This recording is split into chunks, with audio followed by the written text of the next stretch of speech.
மொத்தம் 157 ரூபா ஆச்சு. அவ்வளவு ஆச்சு? கம்மியா ஜாமான் வாங்கியிருந்தா காசும் கம்மியா வந்திருக்கும். நல்லா பேசுறமா நீ. இந்தா புடி. நல்லா பேசலனா உங்ககிட்ட வியாபாரம் பண்ண முடியுமா? இந்த டப்பா கொஞ்சம் குடுக்குறியா? இந்த டப்பாவா? இது தீரட்டும், அப்புறம் வந்து வாங்கிக்கோங்க.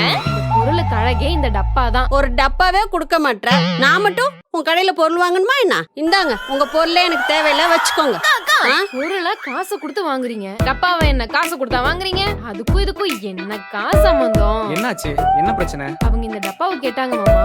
பொருள் காலியானதும் வந்து வாங்கிக்கோங்கன்னு சொன்னேன். அதுக்கு போய் ஜாமாவை திருப்பி கொடுக்குறாங்க மாமா. போன வாரம் தானக்கா ஒரு டப்பா உங்களுக்கு கொடுத்தேன். அதுல கடலைப்பருப்பு கொட்டி வச்சிருக்கேன். இப்ப துவரம்பருப்பு கொட்டி வைக்க ஒரு டப்பா கேட்டா உன் பொண்டாட்டி கொடுக்க மாட்டேங்குது. இருக்கிற டப்பாவெல்லாம் உங்களுக்கே கொடுத்துட்டா நான் என்ன பொருளை தரையில போட்டா வைக்க முடியும்? நீ ஒண்ணு அழுதுகிட்டலாம், டப்பா கொடுக்க தேவையில்லை. நாங்க ஒண்ணும் அழுதுகிட்டே தரல, நீங்க சிரிச்சுக்கிட்டே எடுத்துட்டு போங்க. நான் வர்றேன். அவங்க வீம்புக்குனே உங்ககிட்ட சண்டை போட்டு அந்த டப்பாவை வாங்கிட்டு போறாங்க. சில கஸ்டமர் இப்படிதான் இருப்பாங்க. ஒரு டப்பாக்காக வியாபாரத்துல விட முடியாது.